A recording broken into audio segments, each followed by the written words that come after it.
welcome everyone to episode number 17 on the Average Ontario Anglers podcast. What do you think about that, Jesse? Well, every week we say this, so I'm going to say the same thing I say every week. That's amazing. I thought we would have failed by now. No, we got to stop asking that question. Yeah. I need to figure out another way to introduce the show. Be like, hey everyone, it's me again, episode 17. So we have the audience has actually helped a lot with this episode because we are featuring another classic. I can call it classic now, I think. This is the second one. Yep. An AOA Q&A. Also, I invented that, so if you like it, you're welcome. Yeah, it's one of Jesse's better, short jingles and things. Well, we're going to discuss another one of those that apparently people like, so we're keeping it. Well, here's the thing. We haven't done an AOA Q&A in, 7 weeks? Yeah. So we thought we'd do a whole episode of them. Oh, 100%. Oh, I'm excited for the Q&A. Don't get me wrong. I love that. So we're going to start off with an interesting fishing fact first. We're going to then move on to the TTT, the triple T, as Jesse likes to call it, techniques to try. Andrew hates it. I love it. I forced him to say that. There's a gun underneath this table right now. And then we're going to look into some of the questions from our listeners that have been posted on our message boards going out on Instagram. So again, in the future, if you ever see us, you have to follow us on Instagram and you see us asking for questions. Maybe we're going to choose the ones we like best. We're going to curate them ourselves, but yours might get asked on the podcast. So we'll start off things, hopefully off the bang. Going back to the guns. Uh-oh. We're going to get censored so bad. This is Canada. So with the interesting fishing facts, let's see if it's interesting today, Jesse. Okay. So I was running on the treadmill at the gym, and I was thinking, I actually wasn't running. I was briskly jogging. And I was like, what interesting fishing fact? And I was trying to think of all these things, I'm trying to think of summer, something summer related. And I was like, how about this? How about that? And I was like, it's boring. And I was like, what is one thing that perfectly, you hear the noise and it perfectly just is summer? It just comes to your mind. What's that sound? Cicadas. No, that's when it gets really hot, this time of year. Oh, okay. It's a bird. Swallows. A loon. Ooh. And loons are one of my favorite birds. 100%. In fact, all of my favorite birds are fishermen or anglers. I guess they're not anglers because they don't use rod and reel, but they're all fishers. I like this topic because I haven't even told you this story. When I was fishing out Sunday, I have a loon story, but I want to hear your interesting fishing fact first. Okay. So if you didn't know, if you maybe just moved to Ontario and have never seen a loon, I'm going to describe one for you. Look at the $1 coin. Yeah. First of all, look at a looney. It's called a looney. Or the old $20 bill. If you're old enough to have one of the old $20 bills with a loon on it, again, how's your back today? But anyway, loons are a swimming and diving bird found all throughout Ontario. This is what they look like. They are black and white checkered bodies, which is beautiful. Mm-hmm. Piercing red eyes. Mm-hmm. And spear-like beaks. And they hunt fish, just like us. But I say the most distinctive thing about loons is their eerie and haunting call. Oftentimes that you hear at night. Pause for effect. That was a loon noise. I definitely made that with my mouth. Yeah, 100%. So I always think this. And quick story. Me and my wife went interior last year for her first time. Interior camping. Yeah. Yep. And there was a crazy loon on the lake. And it was just all night long, just making that, that crazy, eerie call. And I was thinking, don't loons sleep? Have you ever thought that? They're awake all night. What are they doing out there, okay? So I looked it up. Do loons sleep? Apparently, they don't sleep a lot at night. And this is why. Loons take several naps throughout the day. Oh. And scientists, or I guess animal researchers, I got called out for saying science when it was actually biology a few episodes ago, so I don't know what it is. Isn't biology a form of science? It's a subgenre of science? Exactly. Haters are going to hate. But anyway, people that study loons will tell you that loons take several short naps, averaging 14 minutes, not 15, 14 minutes throughout the day. And at night, they sleep for up to an hour at a time, but that's it. I'm gonna now say I'm gonna go take a loon nap. Yeah, gonna take a loon. Just like, here's the problem though. When I take a nap, loon. it's not gonna be 14 minutes. I'm gonna wake up 14 hours later. like, what time zone is this? So anyway, that's why you hear them at night a lot, and it may be annoying and sometimes creepy, especially when you're like interior camping and it's like dead quiet and you just hear this thing that sounds like someone's getting murdered. That's not a loon. That was like some weird owl. So now you may wonder, why are loons called loons? And this is funny. And one of the definitions was like, oh, a loon is called a loon because loon means diving bird, blah, blah, blah. Boring, okay? Okay. This is the actual answer, and I'm going to say it's the actual answer because it's the interesting answer. And it's not made up by some random person, like somebody's grandpa. This is according to National Geographic, so it's... Who did the interview? Like my grandpa. Yeah, some grandpa. Why are loons called loons? And this is actually funny. It's because of how clumsy they are when they walk on land. So apparently, their legs are so far back. They're located so far to the rear of their bodies. Their center of gravity is like way off, and it makes it very difficult for them to actually walk on land. That makes sense. Have you ever seen a loon on land? I never have, and you know why? Because they literally can't walk on their feet. Like, they're clumsy, they fall. Their center of gravity, their chest is so heavy. Kind of like some ducks, like mallard ducks, when they're actually walking. Yeah, their chests are very high because they have to like tilt way back. Oh, yeah, that's interesting. So that's interesting. I want to see a loon on land now. Yeah. So the position of their feet makes it terrible for them to walk on land. But on the other point, it makes them amazing swimmers. And if you've ever seen a loon swim in the water, it is crazy. And they can swim pretty fast. Apparently they've been clocked up to 20 miles an hour. Underwater. That's now, I didn't look up what kilometers that is, but that's what? You're probably looking at 36 kilometers? Sure. That's faster than I can run. Like that? Yeah. I can't run that fast. But anyway, that seems pretty fast for a loon, but hey, that's what National Geographic said. Another cool fact about loons is they can actually stay underwater for up to 10 minutes. That's crazy. I always think, I'm like, I can hold my breath, and after literally 30 seconds, I'm like, ah!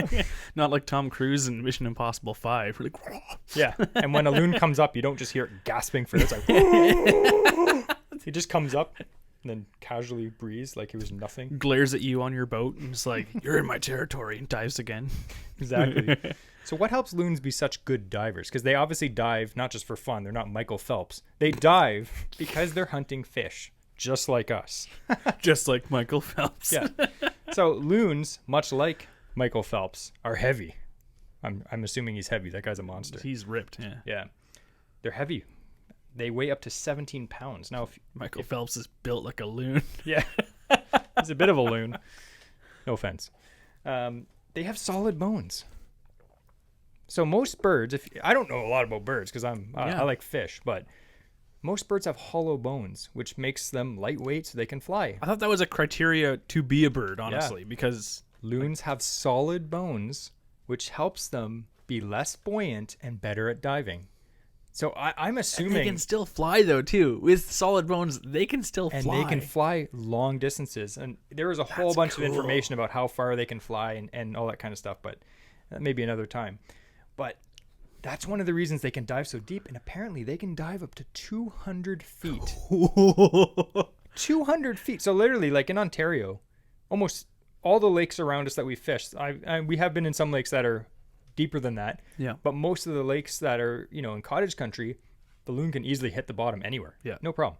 That's crazy. And another reason that they can dive so deep, and this is funny, or not funny, it's very interesting. They can actually, as they're diving, expel air from their lungs and basically press their feathers together to expel every bubble of water to make them be able to be less buoyant. Yeah. So they can dive super deep. Wow. So loons truly, like, obviously they're on the looney in Canada.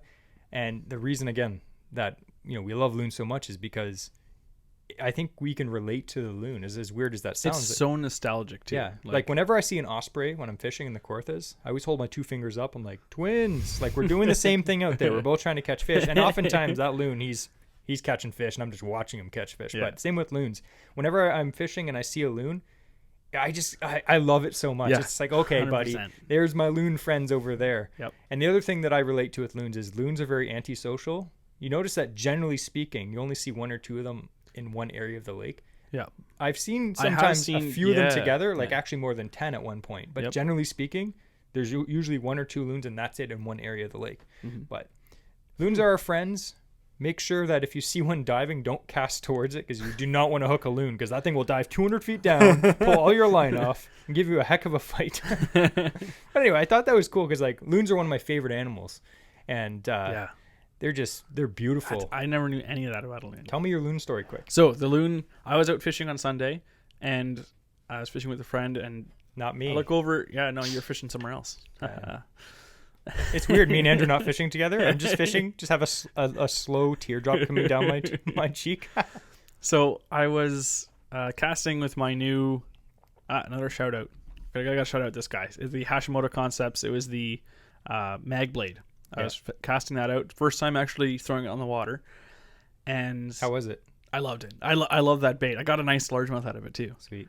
But so there's a loon like coming around, and it's been around the area. You know, it's staying to his area, but I'm fishing the shoreline, fishing these rock piles coming up, and all of a sudden I look like beside the boat, and this loon's like swimming around. Like I love seeing them swim. Like they're crazy fast, like you said, and it looks so bizarre. And they use their wings. They use their wings. They look like they turn into like penguins underwater. Like we've all seen the videos of penguins in the ocean. Like they're insane. They're flying underwater. So is the loon. Like their legs are going mad, and their wings are like kicking back. But because they're like checkered white and black, all you see is this weird like blob in the water just like rocketing around, moving. Like you can't really tell what it is. Yeah.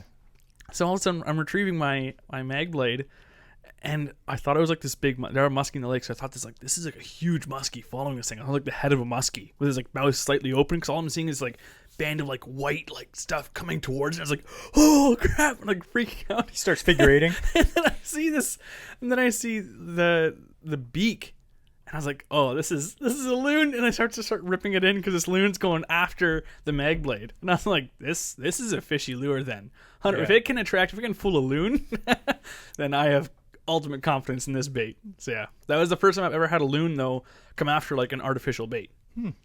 That's crazy. And again, seeing It them was swim underwater. Oh, it was scary. I'm like, like, he goes. They're way bigger than you think too. Oh, they are. Like, oh. And apparently they're dense like bread. Well, I believe it. They have solid bones. So thinking of all these things about loons, was it designed? Loons are so cool. Like I wish I was a loon, honestly. Oh, But- you are. Oh, I am. Just a little bit. You know what? I knew Andrew was going to make that joke, and it literally took him like 6 minutes. So congratulations. Thank you. And we will tell you one more loon story, because I cannot not tell this story before we start the next segment. Me and Andrew fishing probably 7-8 years ago. We're fishing in the canoe. We're fishing this small lake up near Bancroft, and there's not a lot of like cattails or anything. It's more like, a typical Bancrofty lake. There was this little floating section of cattails or reeds or something. It was an old stump. Okay, it was an old stump, and it had a bunch of weeds around it, or like reeds sticking out. Yeah.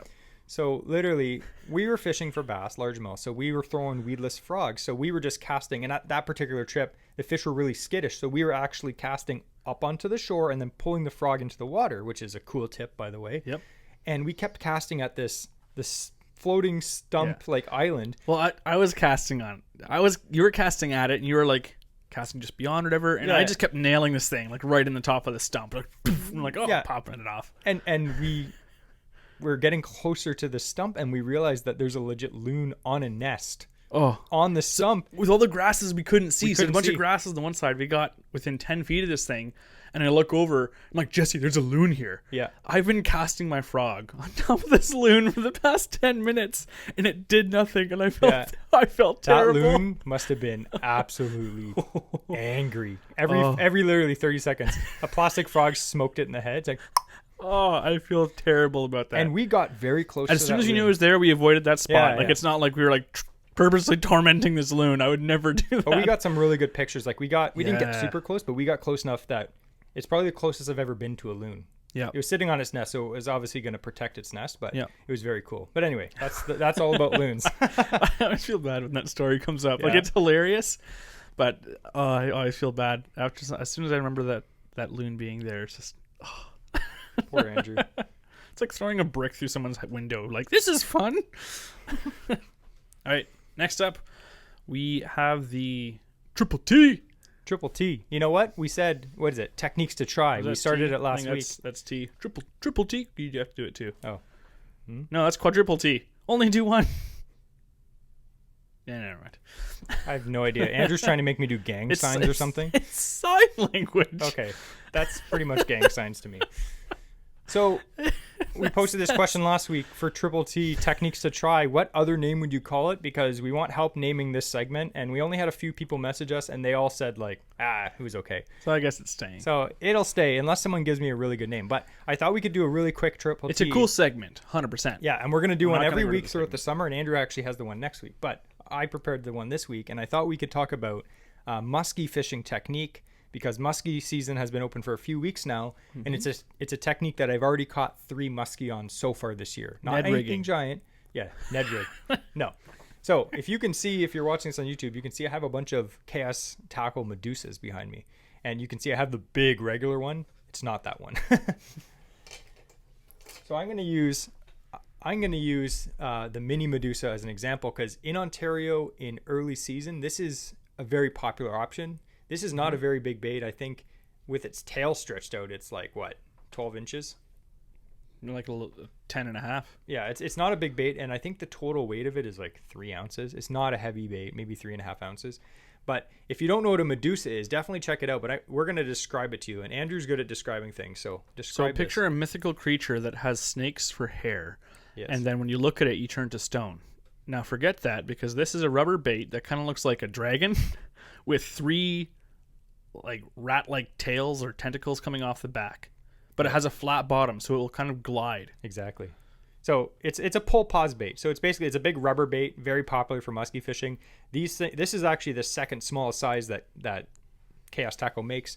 They have these that go over a pound, which are giant, and they're for targeting like 50+ inch musky. But in the area that we fish in the Kawarthas, and generally everywhere in early season, smaller baits are going to get the nod. So the technique that we're going to talk about is called ripping rubber. Okay. For those of you that heard that little like odd chuckle, is because Jesse said get the nod, and then I didn't use audio and I just kind of nodded at his bait. So ripping rubber is very cool. So now if you're fishing anywhere, a lot of the weeds now are just starting to come up. They may be thick in some places, but generally speaking, the weeds are not at their full height that they're going to be in the summer. So musky right now are still relating generally to shallowish water and weed lines in like the first deep areas of the lake. We've seen a lot of musky so far in, I'd say, less than 10 feet of water still. Yep. The water temps aren't very warm yet, which is fantastic because the musky are still shallow. Using a Medusa or a big pull pause bait, you can use whatever you want. You cast this thing out, and they don't sink super fast, but they do start to sink. So as soon as it hits the water, you're going to want to reel your slack in quick. And then what you do is you either pull it, like you'll sweep your rod slowly and then reel the slack in as you're going, so that your bait literally gets pulled and all the twister tails are just twisting. It's and insane. Then when you stop the pause, it'll actually start sinking. And when it sinks, all the tails start kicking. And then as it's sinking, when you start pulling again, it jerks up and pops up and gets pulled forward, and all the twister tails are spinning. It's such a weird bait in the water. You're fishing it like you would be on a fast jig retrieve. You're not hitting the bottom with it. No. But it's similar to like you're fishing, like you're casting out ahead of the boat and fishing a jig. Exactly. And you can literally straight retrieve these because the twister tails, again, they have so much disturbance and action. But the cool thing is with ripping these things is you can actually cast them right onto a weed line or in shallow weeds, and you cast them right on top of the weeds, and you have to reel in fast and jerk your rod and reel in the slack fast, like a ripping action, and it'll actually hit the weeds, get stuck in them a little bit. Like, we're not talking thick weeds because then you'll get snagged, but I'm talking sparse weeds. And then you rip your rod. Yeah. You get it onto like a couple leaves of cabbage, and then you go pop it off. Rips through the weeds. And for me, I caught one on a slow pause last week, but the other 2 that I caught were on a ripping motion. And I think it just causes that reaction bite because generally speaking, both days I went, it was just like bright bluebird skies, not the best. So I wasn't using bucktails or anything. It was more like I wanted a reaction bite, and I wanted something that has like crazy weird tail action. But it's a technique that so far this year has been really good for me. And I definitely recommend, if you're trying to catch yourself either your first muskie or just catch more muskie, definitely try that, because that's a super cool bait. And they come in so many different colors. The one I have right here is it's called just a perch Yeah. color. But I Yeah. also have done good on the black and orange. But anyway, that's Triple T for this week. Excellent. So we're going to then jump right into our questions from our listening audience, and specifically from people who are following us on Instagram and respond to our posts that we make. So the first one that we're going to talk about is from Ryhoff95. He asked a question, have you ever tried microfishing? By microfishing, does he mean like BFS? I would say it's micro baits. Okay. It's not necessarily BFS, because I did microfishing way before BFS was probably invented. even invented, let alone, I heard of it. I'll have to say that I personally don't really do a lot. Like, unless you count using small baits for like perch and panfish and trout. Mm-hmm. Generally speaking, like if we're talking about bass. Yeah. I think microfishing is, targeting larger fish, but with small baits. Yeah. So I'll let you deal with this because Andrew, if you didn't know, Andrew has BFS equipment. He likes fishing small stuff. Yeah. I'm literally the opposite. Like, I'm ripping big rubber for musky, and he's just like fishing this little baby chatterbait for perch. So I'll tell you the reason why I got into fishing small baits is we were, I'm trying to remember what lake we were on. We were fishing, I think it was Moira Lake back in the day. Yeah. And it was we normally had gone in there in the summer, and now it was fall, and we had no idea what we were doing for fall fishing. And so the bite was tough. Like there was a bit of wind, and it was super cold. This cold front had come in, and terrible. it was like we were catching literally nothing. We're all getting skunked. And so I had these little micro tube jigs that I was using for ice fishing for perch, and I had that on a small little trout hook. And then right above it, about 6 inches up, I had like a 16th ounce split shot, and just pinched that onto the mono. And I'm fishing probably 12 feet of water with like this sparse like cabbage coming up and like long milfoil. And I'm just like dropping it down beside the canoe and just kind of like weaving it through. And it took forever to sink down too. But I'm just like weaving it through the weeds so it's not getting snagged because it took too long to like cast out retrieve. And I'm just fishing below the boat with this thing, and I started catching bass. Mm-hmm. Nothing huge, but I was catching like half to maybe 1 pound largemouth, which was a big improvement on top of the nothing we had. Yeah.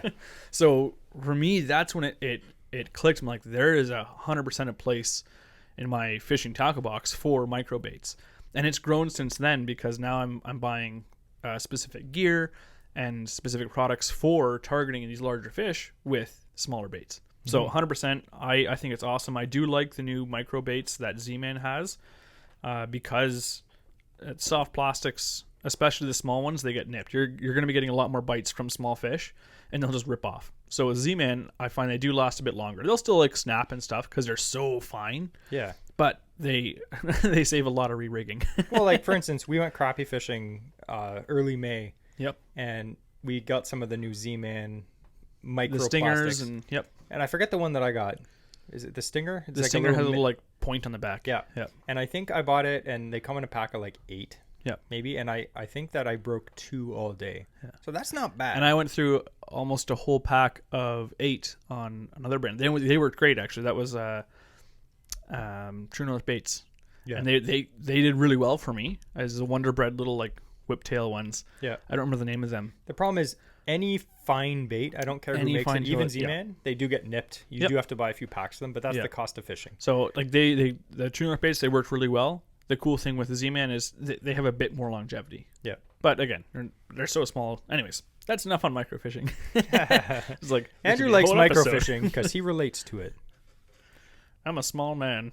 I'm only 6'2". He's tiny. Another one from Open for Bassness.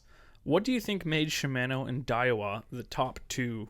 Well, he says top 2, but the top 2 companies. I know we've talked about this before. Like if we had a specific amount of money and we wanted to get a new rod or reel, we primarily look at, or especially with reels, we primarily look at Shimano and Daiwa. Yeah. And we've used all brands. Yeah. My first decent reel was Abu Garcia, and I still have that today. I don't use it much, but I still have it today. So like right now, the reels that I own, again, lots of Shimano, lots of Daiwa. I have Abu Garcia. I have Okuma.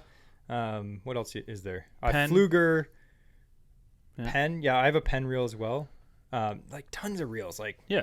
tons of different brands, and generally AOA. And generally, they all work well. Yeah, and then there's brands like, new brands that come out like 13 Fishing and stuff. Mm-hmm. The difference between a brand, this is my opinion. So Shimano and Daiwa, Well, this is they've a been question is, making what do you reels think? So forever. You say your opinion. They've been making reels forever. They're the OGs. Yep. Okay. And like people will be like, oh, Abu Garcia's been making reels forever.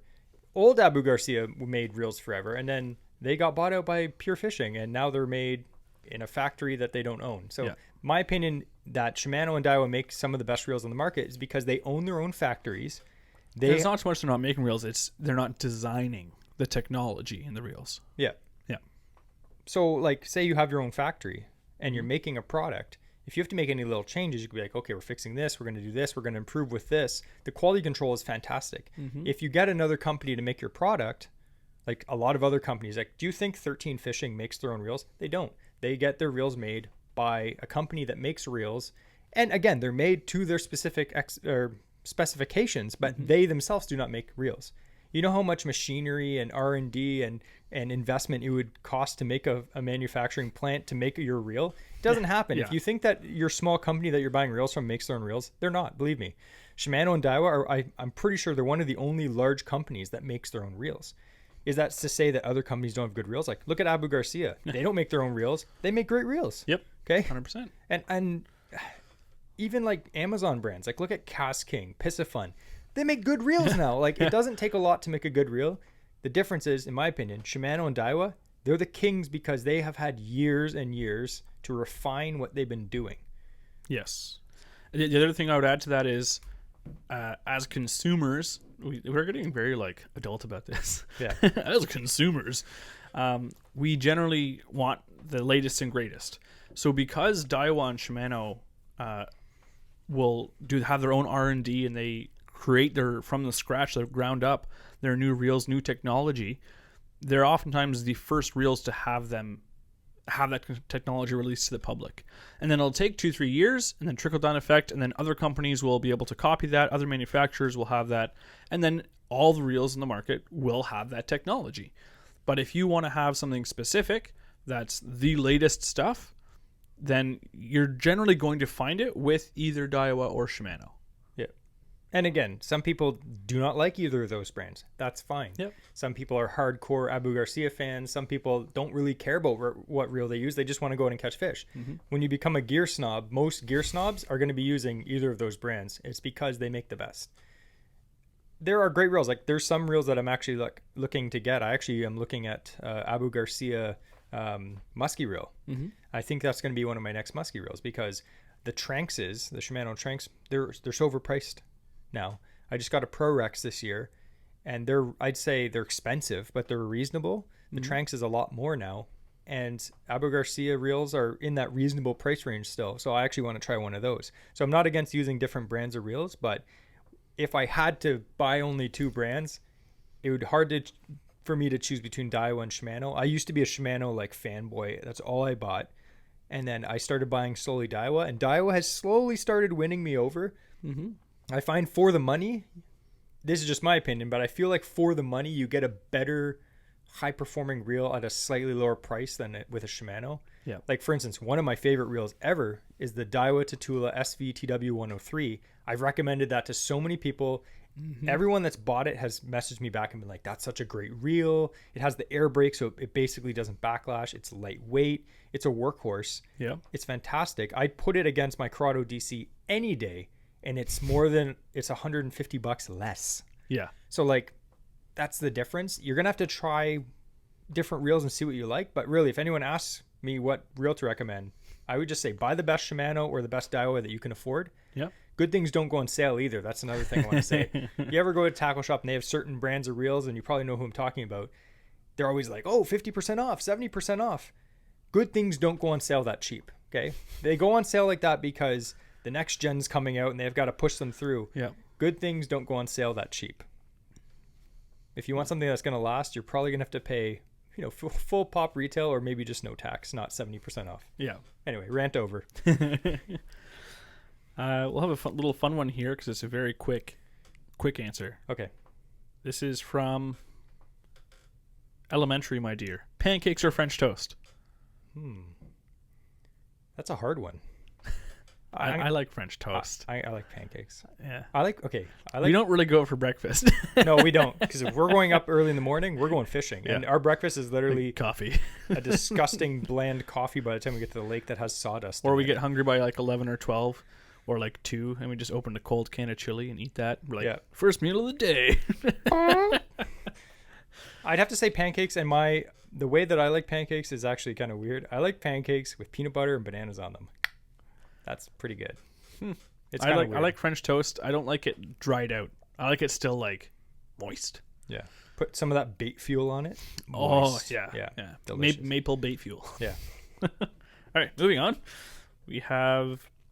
This is actually a good question because I actually have a good answer to it because I tested it. Taylor, 24242424, whatever that is. Any downsides tying braid to fluoro for leader? There are downsides. Yes. There was also a lot of upsides. There are, 100%. So you have to be specific about what knot you use to tie the two together would be my recommendation. Because I started making some leaders, I was experimenting, like musky leaders, so that are thicker fluoro. I started experimenting with tying a mainly main braid, and I wanted to figure out what knot I could use if I wanted to tie a leader directly to my main line without using a ring. Okay. In order to reduce weight, hopefully. So the only knot I found, and I tried probably about 10 different knots from tying your main line to a leader, and especially with the thick leader, a lot of the knots aren't going to work because, 80 to 100 pound fluoro doesn't want to bend very well into a knot. But the one that seemed to work across the board for me was the Albright knot. Yep. And the way it bites in, is you just fold the leader over once, and your main line, the braid, passes through the top loop, wraps around a bunch of times on the way down, wraps back up, and passes back through, and it cinches into this. And I noticed that when it broke, my main line would break. When I was using any other knot that I tried to tie to the leaders, the braid would start to pull and saw itself right through the fluoro, and the fluoro would break. Even though it's like 100-pound fluoro and 30-pound braid, the fluoro was breaking as I just pulled up on it. It would just like cinch itself in and pinch off that fluoro. So the Albright knot worked really well for attaching it. So that's because it was doubled up. I think because it's doubled up and it's biting in like a longer surface area, not at one point on a loop. So that it tightens by cinching around the whole outside of it, not just at a pinch point at the top of it where it has most of the pressure. So and that's for tying like a thick 80 to 100 pound leader though. For thinner stuff, I usually use like a uni to uni. Yep. And that works well. I haven't had any issues with those coming apart. I know like the FG knot is something for like that you use because it's very slender, passes through, but they're tough to tie when you're out in the water all the time. My opinion on the FG knot is there's lots of people that are like, if you don't tie the FG knot, you're dumb. It's the best knot. Every other knot is stupid. Is it a good knot? Yes. It's a fantastic knot. It is an overkill knot. Am I going to tie that 5 times over the course of the day? Yeah. No. So say like I'm rigging up to go fishing the next day and I'm tying fresh leaders onto my rods. I'm going to tie the FG knot because at that time when I'm sitting at home watching the Mari show, I can tie the FG knot, and I can actually tie an FG knot in like a minute. It doesn't take long once you learn how to do it. And I'll actually like super glue the tag and everything so that it's literally perfect. Mm-hmm. But say I broke that leader off and I'm fishing, I'm not going to spend the minute and a half on the water to do that. I'm just going to tie like a uni to uni or a crazy Alberto knot.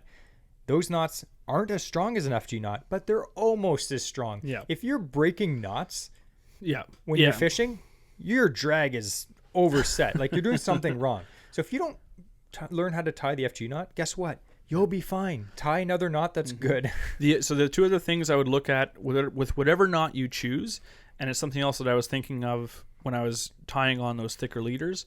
Another reason why I really like the Albright knot is the tag end. Like tag end of the braid, I don't care about. It's soft. It just folds over. It's not going to get caught on stuff. Braid is so wispy. Yeah. But the fluorocarbon remains stiff. So even if you cut a nice short tag, it still now has a point. So the 3 tag knot, let's say, you now have extra points of the, maybe it's only a 16th of an inch sticking out at fluoro, but it might be catching weeds or like thin wisps and stuff like that. Yep. The Albright knot I love because the leader, the fluoro, is just doubled over. So when you're pulling it, it's just pulling against that loop. There's no actual like tag end sticking out. True. which I really like about that. Yeah. So depending on what you're tying and what area you're fishing, even passing through the guides, depending on the length of the leader you're tying, you want to make sure that it's not going to be getting caught on your guides or snagging up on a bunch of litter in the water. So anyways, what was the question again? That was a good point. So that was... I just feel like we went off on a tangent there. Any downsides tying braid to fluoro for leader? Okay, so I think we covered a lot, but Yeah. other downsides is if you're using a Daiwa bait casting reel, because of the T-wing system, it has a wide top T and then there's a thin slit at the bottom. If you use any leader knot, even an FG knot, it can get stuck in there. Mm-hmm. So if you're the kind of person that likes to have a leader onto braid and then reel it onto the reel and then cast it on a Shimano or any reel with a round line guide, no problem. It'll actually shoot right through. I always thought that it wouldn't go through, Yeah. but it does. Yeah. No problem. If you're using a Daiwa, sometimes it gets stuck. So if you do that, if you do that, make sure that your leader doesn't go onto the reel. Yep. Another So thing you get that a I 7-foot found, rod, Yeah. you have a foot coming out to your line. You have a maximum 8-foot leader. exactly. And one flaw or failure that I had was when I was fishing leaders is make sure you slightly loosen your drag. I had a year where I have no clue what the heck I was doing. I literally was snapping leaders off. I was like, I got a bite, and I'd set the hook like I was using braid. And if you're only using like a 7 or 8 foot piece of leader, all that, strain instantly snaps right at the knot, and the knot will just snap. It doesn't matter if you're using 17 or 20 pound leader. So make sure that when you set the hook, your drag just slips slightly or else it will snap. So careful. That's a really good point too, because going back to our line episode, people who have heard that one, you remember that fluorocarbon, although it does have stretch, it only starts to stretch after 50% of that force is exerted on it. So that means that on a very quick strike, it doesn't want to stretch instantaneously like mono does. So if you're setting the hook, like I said, with braid that has zero stretch, your fluorocarbon's first instinct is to stay rigid until there's enough force exerted on it. So it is more susceptible to like a shock snap than mono is. Yeah. So just keep that in mind as well. And one last thing to add, don't be afraid to use monofilament leaders. Yep. I think like the norm is everyone's like, oh, you have to use fluorocarbon. You have to use fluorocarbon. Fluorocarbon is great. There's a lot of advantages to using it. Like we said in the line episode a few podcasts back, if the water's not gen clear, believe me, you do not need to use fluorocarbon. No. You can use a nice quality monofilament. Don't use like Trilene XL. Like buy some decent like Maxima or some nice like Suffix line. Use it as a leader. You'll be fine, believe me. And it has a lot of really good abrasive resistance. Yes. And it's stretchy, but not too stretchy if you buy a good... I think some people think, oh, they think of mono and they think of like it just stretching like crazy. If you buy a good mono, it does have stretch, but not like an elastic band. Yeah. So definitely try using mono instead of fluorocarbon if you can get away with it. And also, why would you want to do that? It's way cheaper. It's way cheaper. You can buy a nice spool like Maxima, like leader material for like $4 or $5. The great thing too is even with mono, if you were going to tie on some line, a lot of the times if you have bought a spool before and you put on 10-pound mono or 12-pound mono on another reel, you're left over with an awkward 30 or 50 yards of line that won't fill a spool. Exactly. There, you got leader material 100%. for free now. Yeah. So 100%. make use of that. So next one, this was sent in by Derek Alipsa. And he had a really good question, actually. Not that the others were bad, but I thought this is a really thoughtful question, was how we can manage our time on the water when you only have a few hours to go. So he says that he's usually between 5 to 8:30, and that's the only time he can go. So you got a couple hours in the water, a few hours in the water. Like that's after it. work. Yeah. And we do this all the time. Like sometimes like Yep. we'll just like, hey, Friday after work, let's go shoot up to a lake that's close. Yep. I mean, we'd all love to drive hours to go to a lake that isn't pressure, but like sometimes we just go to our local lake, which is only half an hour away. Mm-hmm. But yeah. So his kind of bit further into it is he says that he doesn't know whether to explore new spots or hit up spots that he knows to be productive already. So he's just curious as to what our ideas would be on that. So for myself, I like to always experiment a bit when I'm on the water. So if I'm going to be trying out new gear or new lures, new presentations, I'll try and focus in areas where I already know there are fish, and I want to see how productive it is, this new technique or whatnot. Yeah. If I'm using stuff that I already have confidence in, I like to try and find new spots, because there's always the grass is always greener, right? If you can find that spot that's even better than the others, that's awesome. Yeah. But to me, it depends on primarily the mindset. If I've been fishing, every week for the past 2 months, it's 100%. I just want to try something new. I want to try new spots. This is my first time on the water that season, or it's been a while, and I've really got an itch, and I want to 100% go out there and catch fish. I want to have as many advantages in my wheelhouse to catch fish, especially in a limited amount of time. So if you don't get out very often, I would say, my mindset is stick to what you know and experiment with what time you can, but focus on what you already know so you can hopefully get results. Yeah. And I think it really, like you said, it's confidence. So I think it depends too on what kind of fish I'm targeting. For instance, if I'm musky fishing, there's an area that I fish regularly, at least I'd say 7 or 8 times a summer. Mm-hmm. And usually I just shoot up after work or in the evening on a Sunday, and I'm literally only on the water for 4 hours. That's not a lot of time. Once you take your boat in and rig up and all that stuff, you literally only have 4 hours to fish. And if I'm musky fishing, I'm not wasting time just randomly looking. I'm gonna go to spots that maybe I've seen musky before. And now you shouldn't fish memories. That's I think one person's flaw. But generally with musky, they're there for a reason in certain areas. I'm talking there's a nice deep hole beside a weed line in shallow water. There's obviously that's a high percentage spot. And if I only have a little bit of time, like you said, I'm going to fish the highest percentage spots. I'm not going to be searching for new spots. Now, on the opposite side, sorry, go ahead. Oh, I was going to say, it's you and I have to fish differently. So if you're out and you're in the canoe, your speed is very limited. So again, your travel time has to be taken into consideration. Because you could take an hour and a half to get to a spot. Now you only have, it takes an hour and a half back. That's 3 hours gone. Yeah. Whereas in the tinner now that I have a lot more mobility. He's 4 times faster than me. So I can go and I want to hit these spots, but I'll conserve a bit of time, and I know I can effectively, I'm not wasting time to hit a bunch of spots, not just focus on 1 or 2. Exactly. Because if you're in a kayak or a canoe or a small inflatable, or if you're fishing from shore, you may not have a lot of time to travel. For me, for instance, we're going to talk about the place that we fish the most. If I launch my canoe and I want to go all the way up to remember that spot we saw that huge muskie last week? Yes.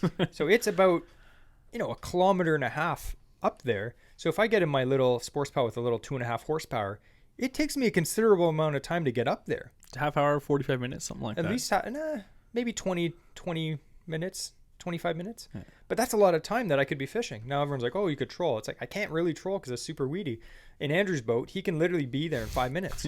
So there is a difference on what circumstances you have. Now, I was going to say muskie would be one thing, but when it comes to bass are more generally it depends where you fish. But say I'm fishing an area that I know, I might fish spots that I know are good, but then half the time be okay, I'm going to try one new spot. And I'll just try one new spot on the day because I only have 4 hours to fish. I'll fish maybe 1 or 2 spots first that I know there's fish at, maybe pull 1 or 2 out and that gives you a bearing as to kind of how the day is going. Yeah. And that might give you an idea as to what kind of spot you want to try. Exactly. Because for instance, one day I noticed I was fishing frogs and the fish were just blowing up on it, but not actually grabbing the frog. I was why am I missing all these fish?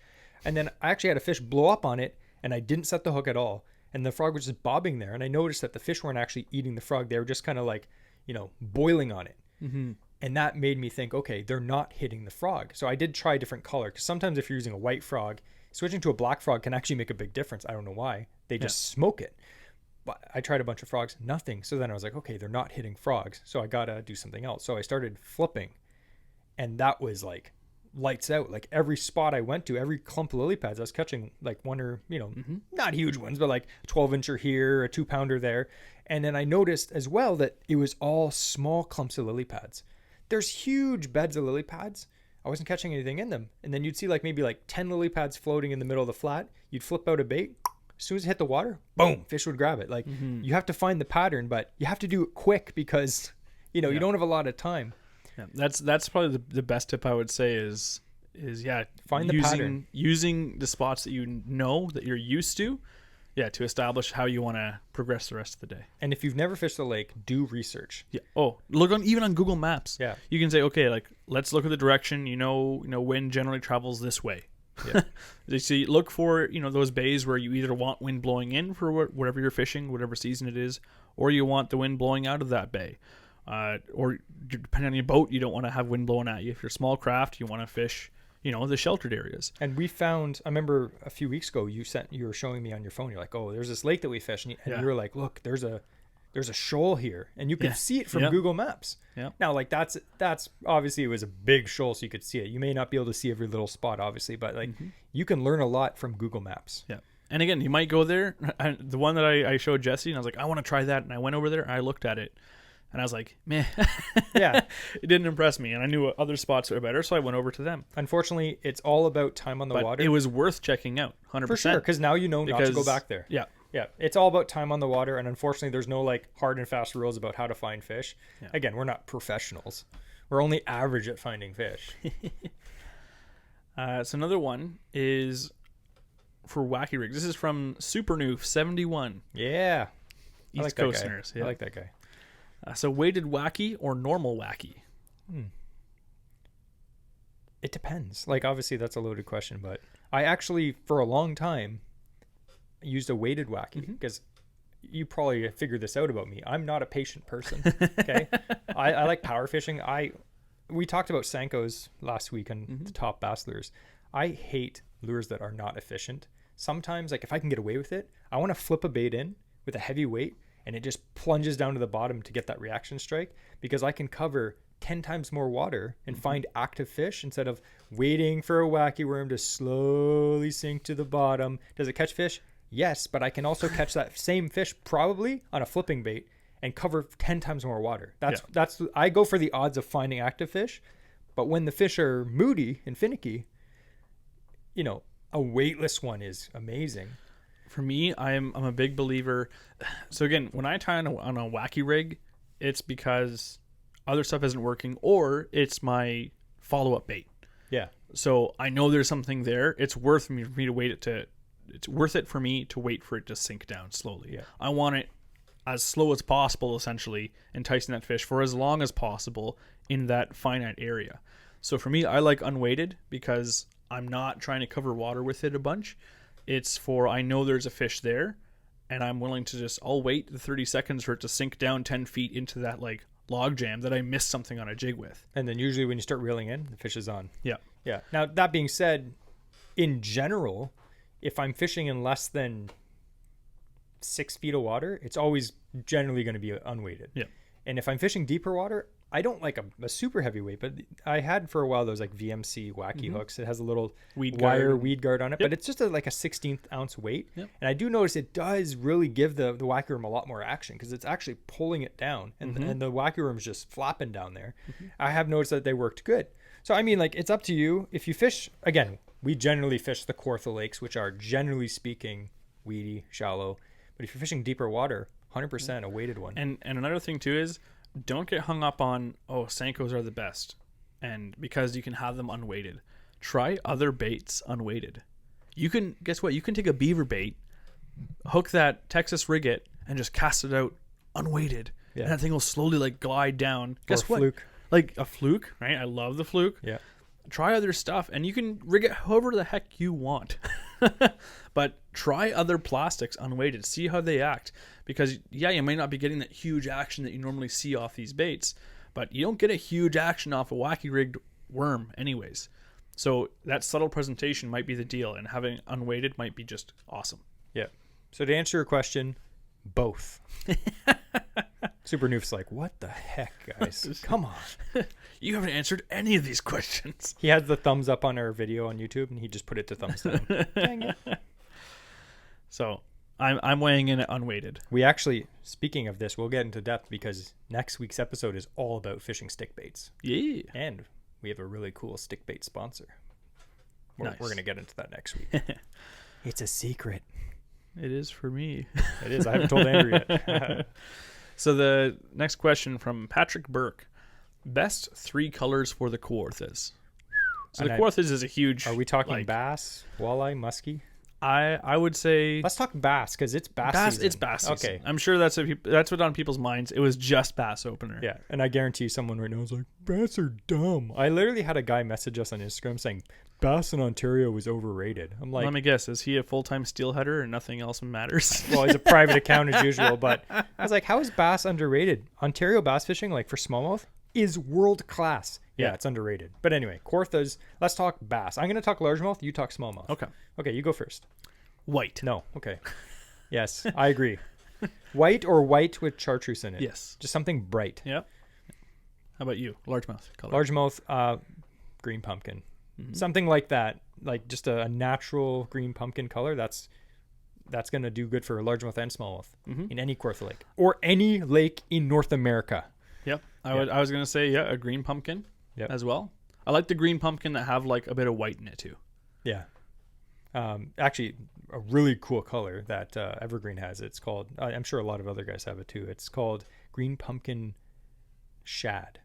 And it's green pumpkin, but has a little bit of the white sparkly shad on the bottom. Yeah. It looks very, very bassy. All right. So another largemouth bass color. Black or black and blue. And that's just a color that I think just because of the contrast, there are some guys and girls that literally just fish, like they're fishing bass and it doesn't matter the conditions, dark, bright, cloudy. It's a black and blue jig or a black and blue Texas rig. It flat out works. I don't know why. It looks like literally nothing natural. Maybe a leech, but like generally, I find if you're flipping, I don't think it matters so much about the color. If a bait's whipping by their head fast, they just grab it, and a dark color just stands out the most, especially when you look up against the sun. So I think black and blue or black and purple, anything dark is just, it's a great color. Yeah. Yeah.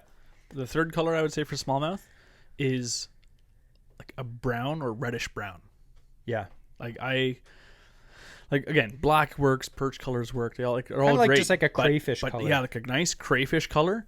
And even if you go like fire red, like the Rapala, like red crayfish, right? Like the fire craw. Yeah. Like that still, that works. That color is fantastic. And on on jigs too, I have a lot of Stony success. last year. Remember we were actually we were catching smallmouth on this rock like shoal.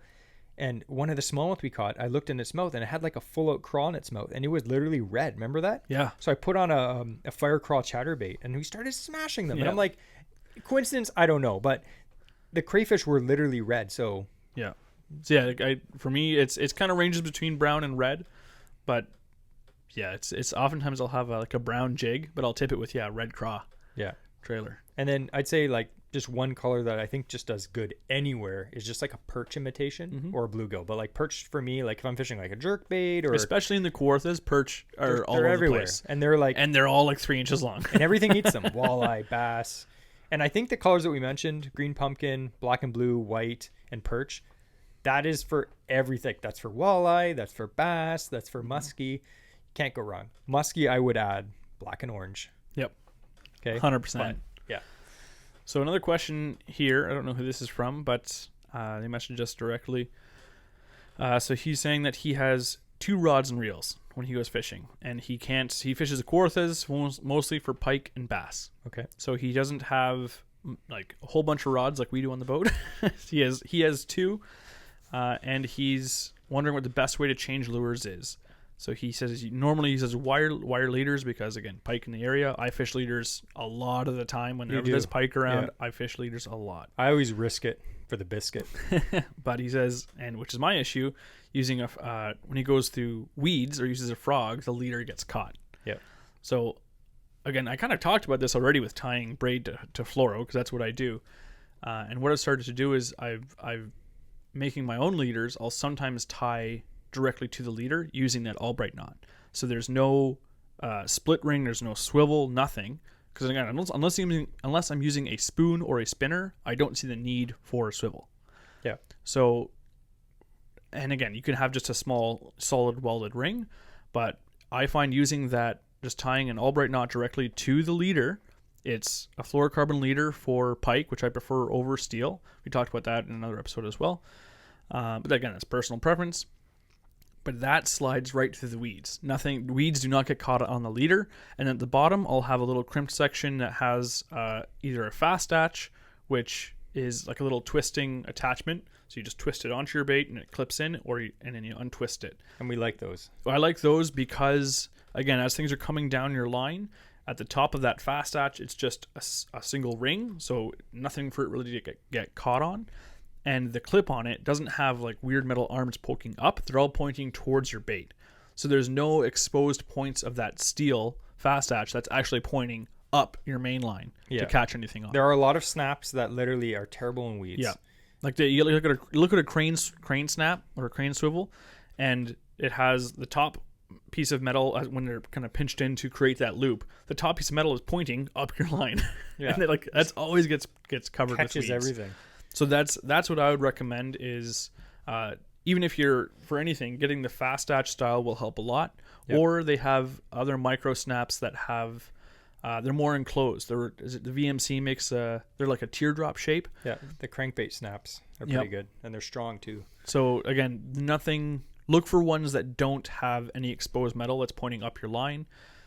And again, if you can eliminate the swivel or a ring off at the top of that leader, that will also help in helping it come through weeds, and then you still have your protection. It's true. All right, we're literally almost done, so what are we doing now? All right, so I wanted to mention one thing because we had a lot of engagement online about pickerel and walleye in the name and people getting upset and on either side of it. So I would like to mention, sometimes I post stuff like that just to start fights. I just sit back and watch the comments and just be like, yeah, this is hilarious. There are so many people that were either on one side or the other. Yeah. And I just want to say to the people, I don't really care what your opinion is. I'm not saying this personally to you. Yeah. It's a fact. You can argue with the fact that doesn't make it false. You know what I mean? So if you don't agree with us, if you think that, that Jesse and Andrew are being dumb. Apparently we can't even catch a cold. Some guy I can prove you wrong. I've been sick a few times this year. He could outfish us any day. So I thought we'd turn to the wise words in the Freshwater Fisherman's Bible by Vlad Ivanov. We're going to see what he says. Yeah, written when? 1964. 1964. You think you'd know that by now? I know. I have to look every single time. So, is walleye and pickerel the same thing? So, first of all, chapter 14 of this book is entitled Pickerel. It says there are 3 species of pickerels found in the United States: the chain pickerel, the redfin, and the barreled pickerel. The redfin and barrel pickerel is the same, and the grass or mud pickerel. So there's the 3 species that are there of pickerel in the United States. Now, there's a whole other chapter called, chapter 14? Chapter 15 that says walleye. Wow. Why are there 2 different chapters? They're the same thing, Jesse. Because they're different fish. Interesting. Wow. So... Well, here's the thing. He does say that walleye are known by many names, such as pike perch, yellow pike, jack salmon, golden pike, yellow pickerel, Susquehanna salmon, opal eye, pickerel, and dorr. The last 2 names, pickerel and dorr, are used in Canada. So, do we recognize that people call them that? Absolutely. That was never an argument on our side. What are they? Walleye. Yeah. Just like largemouth bass is largemouth bass, but it's also called a black bass or a black spotted bass or a greenback or a large, guess what though? It's a largemouth bass. So yes, it can have different names. However, to be accurate about it, a walleye is a walleye. Yeah. And a pickerel is an Essex species, and it's a pickerel. Yeah. That's from the Bible. The Fisherman's Bible.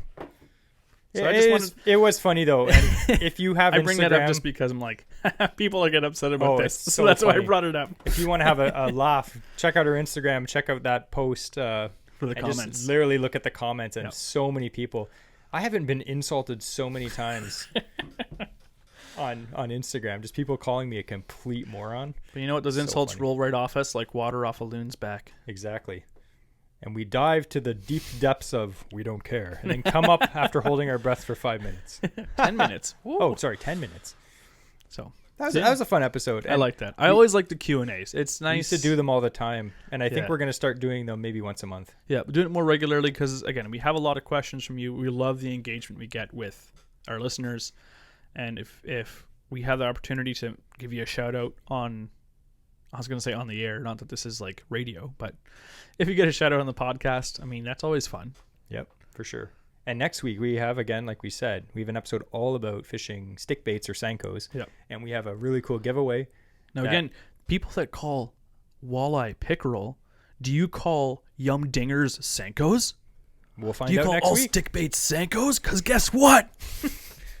Last time I checked, I can call a Senko a Senko. Just kidding.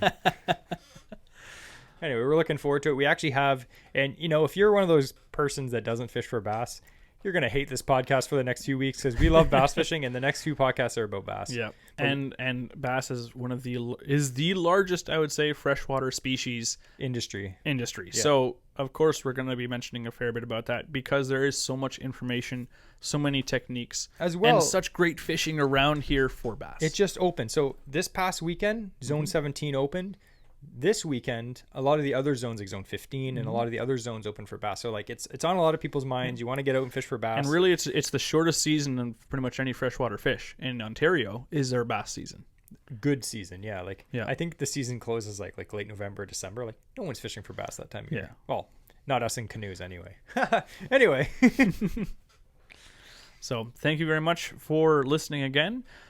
If you haven't yet, please follow, subscribe, leave a review, leave a rating on whatever you're listening to this podcast on.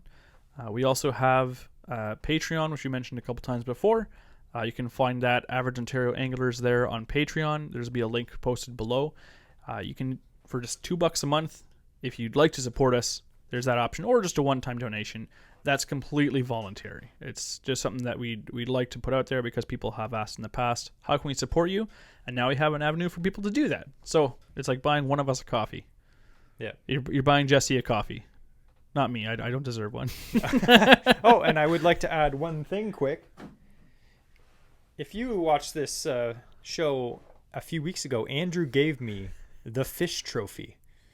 And I got that trophy for all the hard work I do editing this podcast. Blush, blush. Now I shall pass on this trophy to Andrew. And you are getting this trophy because not for his singing ability, but for the fact that Andrew has recently got himself his first ever bow-mounted trolling motor. So you get the fishing award. Yay! We're proud of you, son. Also, I'll get to use it too, even though he paid for it. Oh, one thing we didn't do. What? I didn't give you a rating for your interesting fishing fact. I was hoping you forgot. No. Okay. Come on. I am going to give you, for the first time ever, 100. 100? A+. I loved that. That was like listening to like a BBC episode about loons. Except, not a David. cool English guy. Yeah, not David Attenborough. Yeah. He only gave me 100% because I just gave him a golden trout trophy. I just remembered I forgot to do so before. But I was going to give you 100% from the get-go on that. I like that. Plus, I like loons. They're my favorite bird as well. And water bird. You're insane as well. All right, we're rambling. All right.